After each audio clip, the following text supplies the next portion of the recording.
Teresa has written a chapter called Breaking the Paradoxes to Innovate for Good. So, Teresa, the floor is yours. Thank you. And I echo everyone that it's been an honor to be part of this. But I also want to say that in working with brilliant people, I always learn something new myself. And I think it's been wonderful that we could all share the thinkings that we and our experiences. So I'll start by saying the paradoxes. That is all that we're all talking about, right? There's two sides of this coin. And how do we break down these challenges that are on the other side that make it difficult to do things for good? One of the issues is certainly speed. We're in a hurry to get new things out there, that glitzy word of new and innovative. So I think one of the inspirations, there's really several inspirations for my chapter. One of them was in watching and talking to the producer of They Say It Can't Be Done, which is a documentary that shares the barriers to get innovation for good even out the door. And it's really interesting. And I look back at a time, it was probably 8 years ago, when we were working with a startup that printed 3D organs. And if you think about the printing of 3D organs and the regulation, the compliances, the getting it through FDA, all the challenges that were stopping this particular company, which had investment, to even getting a possibility of an ear, which wasn't be evasive in your body, out the door. And this documentary goes, I think they started 2 years ago interviewing companies like that. And I think the barriers, when we talk about these barriers, one way to overcome them is to involve regulators sooner. And so one of the points here is, as you are innovating, to really begin to take the constituents that are going to be affected by that innovation, get them involved, even though they might be a naysayer. Get them involved and have the discussions and take the feedback so that they're involved. So when you're ready to open the door and push a product out the door, they're with you, not against you. And that was a really, I think, important learning, one for us in the innovations that we work on, and two, the documentary shares that point. Then I go back to another inspiration, which I think the United Nations, and we've all talked about our environment and the sustainability and the human side, the impacts of innovation.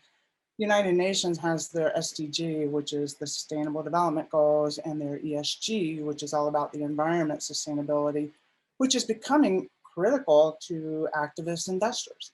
So if companies aren't actually doing good today, they could be impacted by investment, their investors not engaging and investing in their stocks or whatever.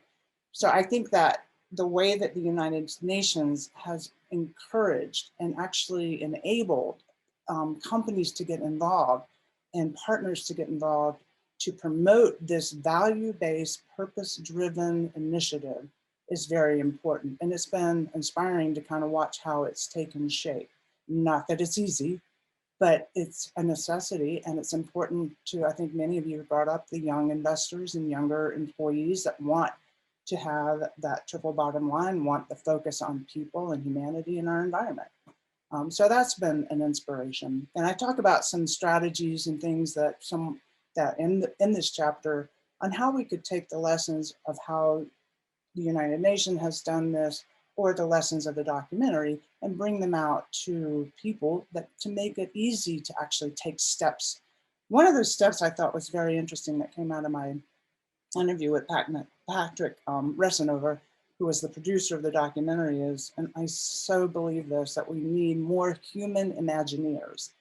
That in our innovation efforts, that we're often sort of weighted down by the obvious things that are sitting there right at our desk.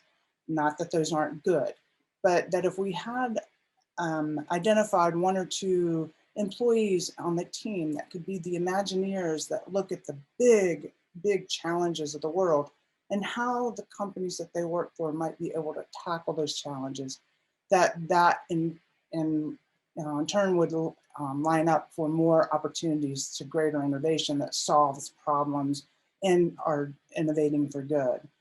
So that's just more big thinking. So I think those points were important. that Imagineering, I think I love a great deal. And then I wanted to go back. There was one other point here to make, and that is just stretching of the imagination. That if we're all working together, that if we're thinking in, I put it in scenarios.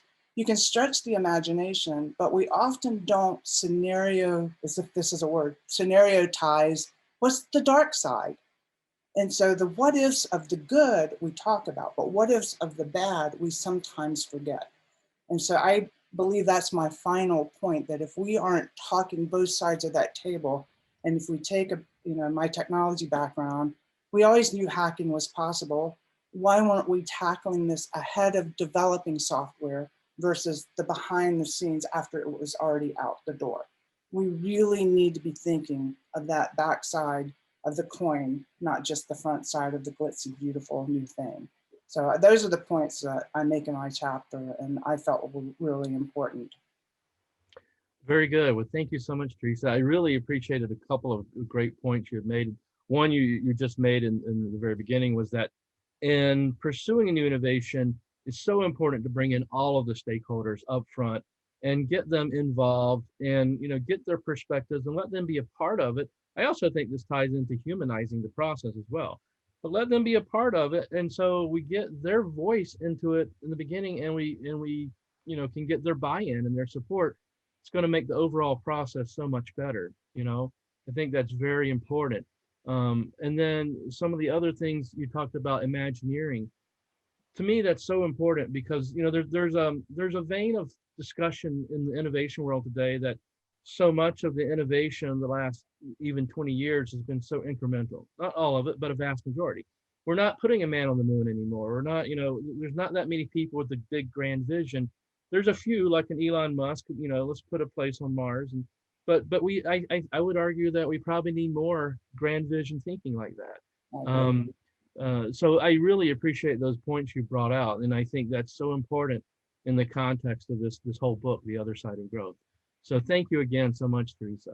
Thank you. All right. So next up we have